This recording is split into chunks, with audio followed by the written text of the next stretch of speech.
Welcome, everybody, to the fastest show on TV, where we talk all things in the sport of drag racing. Tour cars, dragsters, four wheels, two wheels, and all the things in between. It's This Week in Drag Racing with your host, Don O'Neill. And if you wanna ride, we can do it. Take this thing out to the boonies. We can live young, free and wild.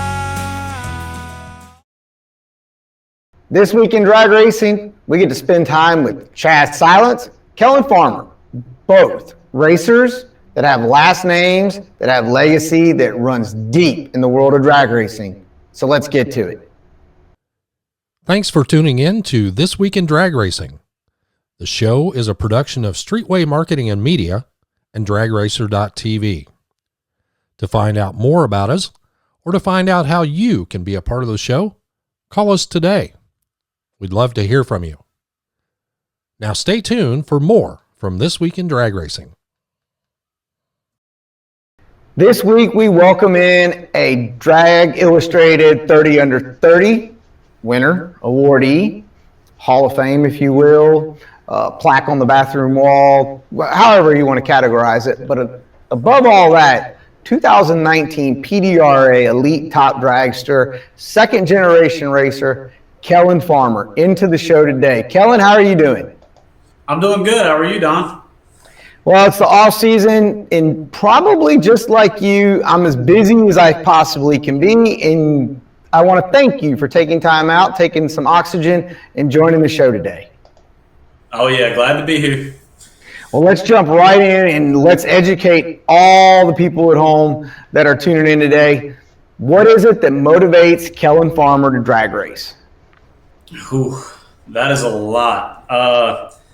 Family is a big motivation of mine. You know, I've got big shoes to fill. I feel like, my dad, Russ, he grew up bracket racing, made a big name for himself. I traveled with him as a kid to all these big money races. You know, I traveled all around the United States hitting these big money races when I was younger. And, I really just strive to be the best. And ever since I was a kid, I always saw myself being in the winner circle. So that's a big push for me. I want to be in the winner circle just like my dad, just like I grew up around Travis Harvey. I grew up around him, Peter Biondo, Anthony Bertozzi. And obviously, I'm not the same caliber racer as those guys, but one day, that's my goal, is to be there, and that's what pushes me, And obviously, I love the sport. I love building cars. I love all of that. It's just, it's fun. Well, when you got the last name Farmer, and just to make sure everybody at home knows, you referenced Russ. That'd be your dad, and that also would be the owner of Race Tech, right? That's correct. Yeah. Like I said, big shoes to fill. So when people are thinking about, he's a second generation, it's Russ's son, you talking about building race cars, I'm curious. I mean, Monday through Friday, somebody stops by in Burlington, North Carolina, they're going to see you back there fitting tubes, or what's your day-to-day at Race Tech? My go-to is I'm the shop foreman at Race Tech, so I handle mostly the fabrication side. That's kind of my forte. I'm a metal worker, sheet metal, fitting tubing, building chassis. You're not really going to see me as much over there, bolting stuff on, wiring cars. That's not really my forte. I'm over more doing the metalwork side. So welding, that's my passion. That's just what I really love. So. Well, that's important, because if we go and we wreck a race car, we'd like to know that the guy that fitted it all together, welded it up, did a really good job that day. That's what we want to know. Hey, and I've been in the wreck, so I can tell you I do a good job, because I can knock peace. let's jump right into that, because that's where I was going. You're 2019 PDRA Elite Top Dragster champion, but you've had some speed bumps along the way and some challenges. Tell us about that real quick. Speed bump is definitely putting it mild. I had a spill at Darlington Dragway, top end crashing during a test session at night. It was 12 o'clock at night. it was July. It was right after the 5th race of the season. I was 500 points ahead, about 5 rounds ahead of number 2. So I was doing really well. And this was with a nitrous-assisted Race Tech Top Dragster. The track got some dew on it, past the 8th mile, like past the shutdown. And I just lost the back end whenever I got on the brakes, and barrel rolled at about 180, and it really put a damper on my psyche. That was probably the hardest part, was just getting over the nerves and overcoming the wreck, because I had a realization of my mortality. So I was really lucky to have a friend like Phil Unruh. Phil let me borrow his twin-turboed Race Tech car that we just built for him the previous year. But the difference is he was running an HRA, and he was running the 610, speed cap, ET cap. And he was only running 406 to the 8th with the twin turbos, so that wasn't going to cut it in PDRA. So we switched the rear gear. We were figuring out everything we could do to make the car 60 better. And what was happening is, if you try and get a twin turbo car to 60 foot, at 120 foot, you're probably going to be in the wall if you don't have if you're not on top of your tune-up. So it was this constant, we're going testing. I just wrecked a race car at 180. I'm in a car that's trying to kill me. And I'm the only reason I was pushing through it, really, because it was tearing my nerves apart, because it wasn't even my car, and I didn't want to wreck this man's car. And even though I built it, it's still, a lot of money. And if I wasn't sitting in the number 1 spot, I don't know if I would have done it. But I was really, really happy when we made that push, we made it happen. But just to take on from there, I had another speed bump, and that was, like I said, trying to get that car to qualify and to make those ETs and figure out that tune-up, which, my dad, he's really good with nitrous. He's really good with superchargers, but he's never really messed a lot with twin turbo. So it was kind of new for him as well, and it was definitely new for me. And we had a learning curve there, and we did a lot of testing. But going into the Darlington race, which was the number 7 race, well, it was the number 6 race got canceled because of a hurricane. We were going into the number 7 race, and I'm 5 rounds ahead, and I didn't qualify because of that learning curve. So we blew the tires off every round because of the vast changes in air, vast changes in just the weather in general.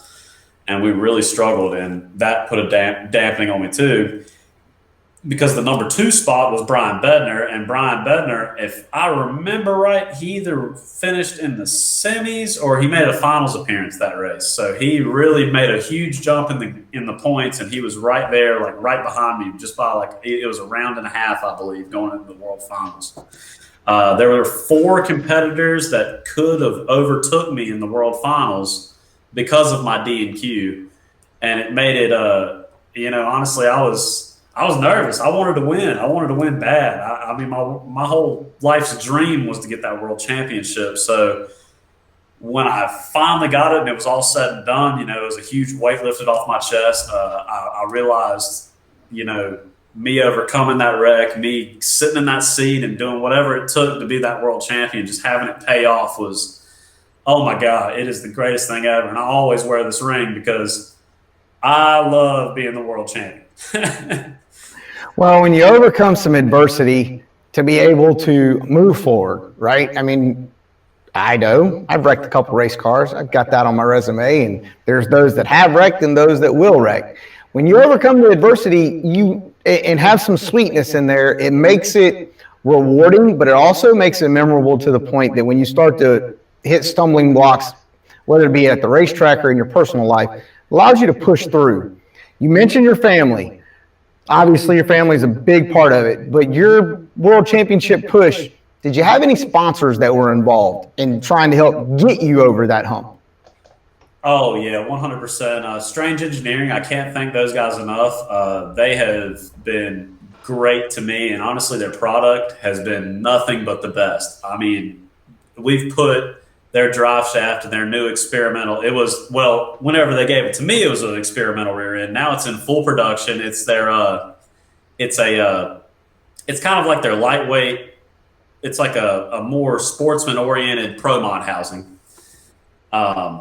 We put that thing through some of the most intense tire shake that it might have ever seen, because it was on that twin turbo car. It was on my nitrous car, and we were shaking the tires almost every pass, and it never gave. Nothing ever gave in the center section. And also a big shout out to FTI. Initially I thought that maybe the planetary had broke in my transmission, my FTI transmission. And, but running through it, nothing had broken it. Everything was good. And because that test session, we actually had some of the worst tire shake I'd ever felt probably in my life. And that was the round right before the wreck. So I kind of thought that, maybe something gave and that's what locked the tires up. But it turned out it was actually more or less my braking plus the conditions. Everything with FTI's transmission worked amazing. I actually pulled that transmission out. It's in my nitrous top dragster right now, which isn't nitrous anymore. I've got a new combination coming this season, and I mean everything's worked great. Also, a huge shout out to Simpson. Their safety stuff. That's what I was tied in the car with. That's what my helmet is. That's what all my stuff is. And I walked away free and clear. So I can't thank Simpson enough. But those are really my big ones. Well, we all, anytime we wreck a race car, the first thing we want to do is thank the safety people, right? Thank you. So what's the goals in 2021 as you and your dad chase the PDRA Elite Top Dragster Category Championship again? Well, last year we didn't fare as well as I would liked. I wasn't able to defend my championship, and it was mainly due to qualifying. Obviously, Steve Furr, he won the 2020 World Championship. Congrats to him. He did a killer job. He won the first 3 races right out the gate. I probably could have had a chance to catch back up to him. It's hard to say if I would have or not. But I had 2 D&Qs during the season, and it was only a 6-race season this year because of COVID. So 2 D&Qs was a huge deal. I still had 1 finals finish. I had 1 semifinal finish. But the big hit for me was the D&Qs, and the D&Qs were caused just by simply not being fast enough. We were really putting everything we had in that nitrous car, and I was the only nitrous car left. Everybody else is running Pro Chargers. I don't even know. Alan O'Brien's running the twin turbo setup. You got Pro Chargers, you got blowers, and the nitrous is just, I hate to say it, but in PDRA, in Elite Top Dragster, it's just going out of style. And I hate saying that because I loved my nitrous car. But so this coming year, we've actually got a Pro Charger setup we're going to give a shot. So I've done twin turbo, I've done nitrous. So now why not try the odd man out, the Pro Charger, see what we got going on. And hopefully, I don't think I'll have too much of a problem qualifying. And I'm going to be shooting for another championship. So if you pull up next to me, just know I'm trying to cut your throat off. I'm trying to send you back. Well, I'm hopeful that we're going to come over there and maybe show the Elite Top Dragster guys a thing or two with a Top Dragster car with a bottle. Who knows? We'll have to wait and see. Kellan, as you move forward in 2021 and everybody wants to follow you in Race Tech, where do they need to go on social media to keep up with you and your dad? The biggest thing is Race Tech Race Cars. So Race Tech Race Cars, everything on Facebook, Instagram, our website, racetechracecars.com. So just check us out. Those are my big plugs. Well, Kellan, can't let you leave the show without telling us just a little bit about the craziness that may be going on at Race Tech Race Cars during this off season. It's pretty hectic right now. We've got a lot going on. We've probably got, this isn't even counting what's going out the door this winter, but we've probably got, a solid 8 dragsters in the shop right now. So that's 8 different dragsters we're building. We've got a roadster. We've got a door car coming up. We've got a lot of stuff. We've got a lot of specialty stuff, a lot of cool stuff to check out. a big thing to check out that you need to be looking for this year is Shane Thompson's Whipple charged LS motor in a dragster. And it's trick. It's a cool car. So you'll see a little bit more as we're putting the final touches on it right now. I'll do a big unveiling on all of my social media platforms for it. As well as Justin Lamb, he's got a roadster coming this year as well. So you'll probably see that in the NHRA West Coast scene. That's another cool ride coming out. Other than that, I mean, that's the big things right now. We're busy as can be. We've got a lot of cars coming in, a lot of cars going out. We've got, we're just on top of everything. Well, Kellen, I appreciate you taking some time out of your off season and your job to stop by, share a little bit of history with us in your top dragster chase in PDRA. And we look forward to following you in 2021. Look forward to seeing you at the racetrack as well. All right. Thank you. It was fun. Thanks for tuning in to This Week in Drag Racing. The show is a production of Streetway Marketing and Media and DragRacer.tv. To find out more about us or to find out how you can be a part of the show, call us today. We'd love to hear from you. Now stay tuned for more from This Week in Drag Racing. We're going to keep right with the multi-generation racing theme for this week's show. And we're also going to keep with the theme of pipe racks. Stepping into the show right now, coming out of Jacksonville, North Carolina, is 2018 PDRA Elite Top Dragster Champ, Chaz Silence. Chaz, how you doing? I'm doing good, man. How about you? It's the off season, man. And if you and I are doing this, both of us would probably much rather be at the drag strip instead of doing interviews with me. What do you think? Absolutely, man.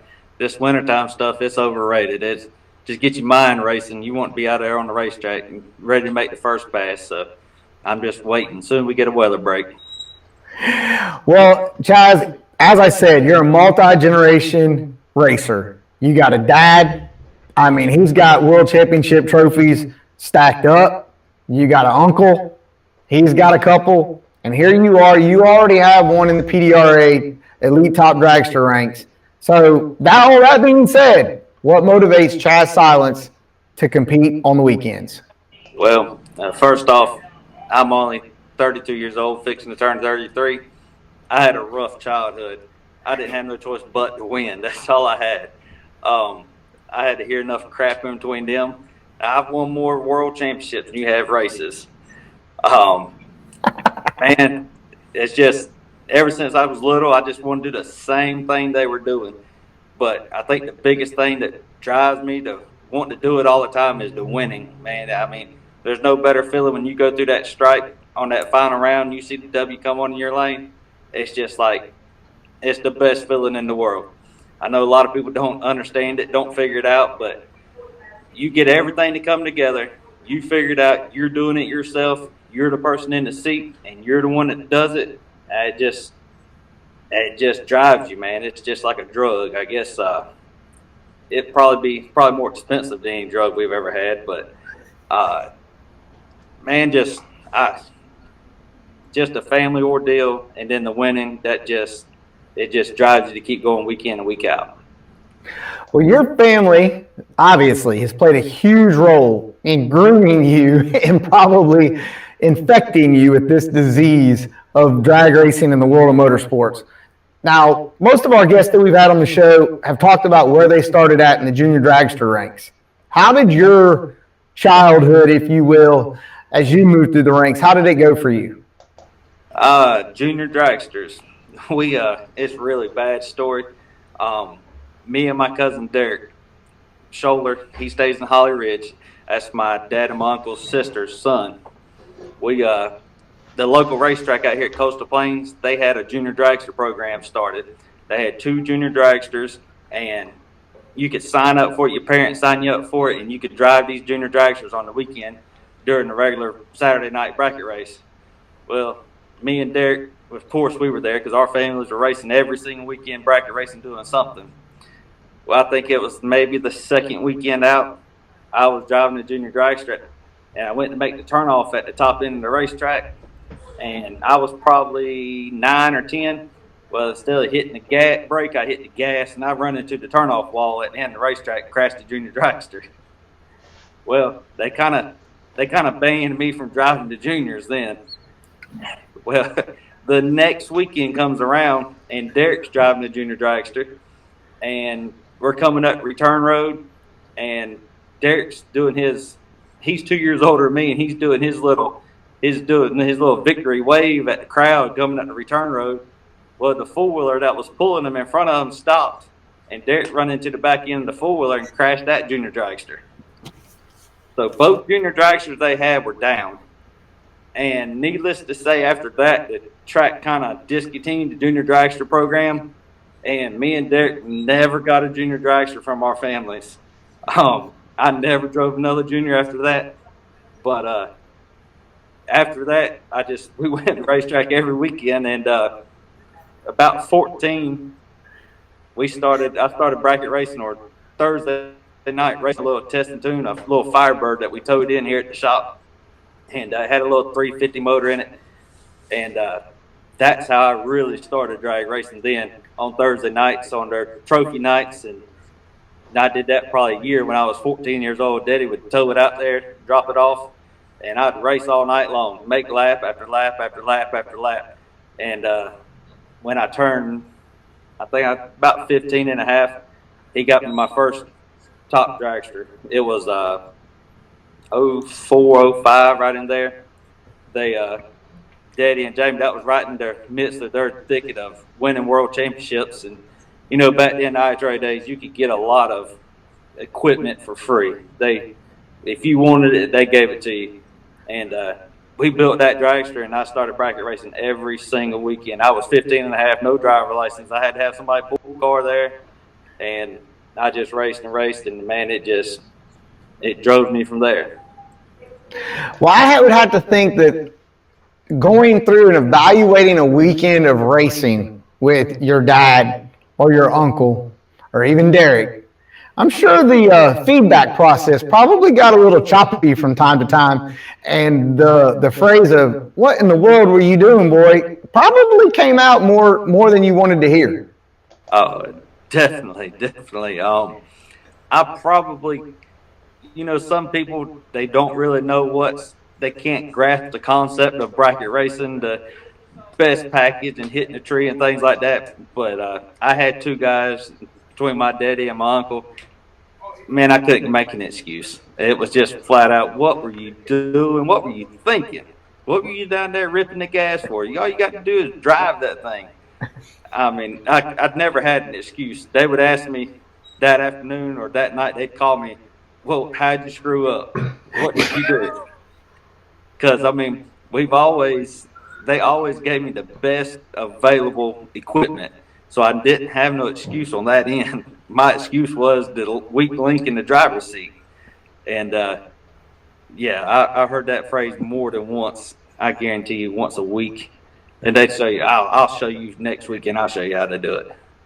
And that sounds exactly like Dwayne and Jamie, without a shadow of a doubt. So in your chase, we're going to fast forward, let's say 20 years, right? And what companies have always been behind you as you really are trying to step out of that shadow of your dad and your uncle in your drag racing career? The mainstay that's always been with us since probably about 1998 is Charlie Buck and Buck Racing, and he's built power plants from us from the word go before you would even talk to anybody back then. He wouldn't talk to you unless you spent money with him. That was 1998. We were nobodies. My daddy and my uncle, I mean, they were doing all they could do to race. But we got our first motor. Daddy got his first motor back in 97, 98, right in there. And from there, it's been gun-ho ever since. Charlie's been right there by our side building motors, reliable horsepower. I think I kind of stepped out of his comfort zone the last couple of years. I built a blower motor, and he's learned a little bit, but it's really come together. We've always, NOS stuff, we've always run it, and I don't have no use for it no more. I told Daddy I got cheap horsepower, not that expensive crap like he's got. But And I'm sure that made your dad really happy to hear you talking about cheap horsepower, because I know your dad is a bottle guy through and through. So all right, let me ask. In the shop, what's the distance between the nitrous car and the blower car? I mean, are we talking like, don't let them touch? we keep them close. We keep them tight. I got one dragster in between them right now. Your dad doesn't want you over there touching his nitrous car at all. Keep that blower juju away from it. He don't want that. He says it makes too much racket, makes too much noise. He'll agree that it's cheaper horsepower. He said, well, if I got to put anything like that in my car, I'll quit. He's going to quit. All right, so Chaz, tell everybody what your goal is in 2021. 2021, well, I'm going to do a lot of big money bracket racing. Last year we were doing quite a bit of bracket racing. I won a dragster, a brand new Race Tech dragster. We actually just finished it up last week. We picked it up at Russ about a week ago, and we wired and plumbed it ourselves. Well, my daddy and Uncle Jamie, they wired and plumbed it themselves. They did an awesome job on it. I'm going to do some more big money bracket racing, traveling there.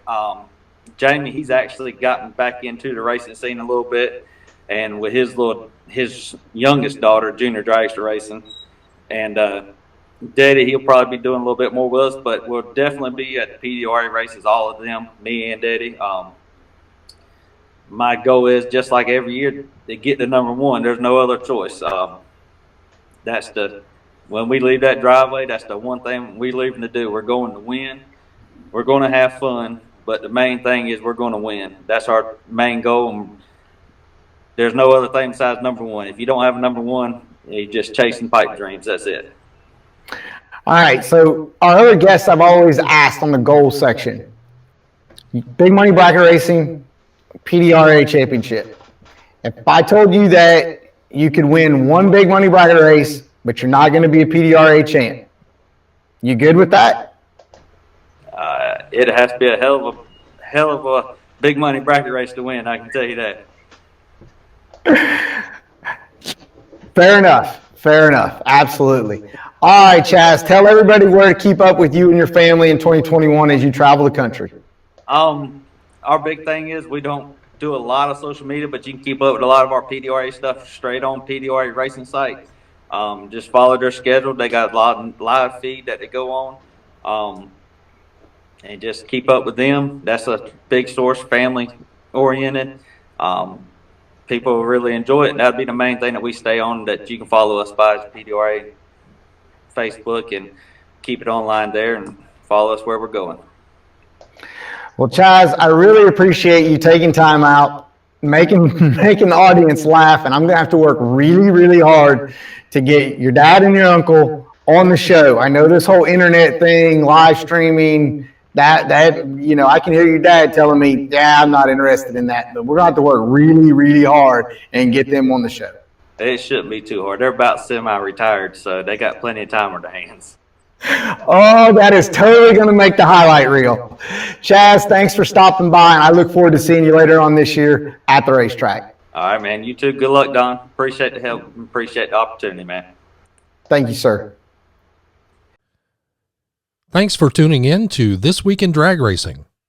The show is a production of Streetway Marketing and Media and DragRacer.tv.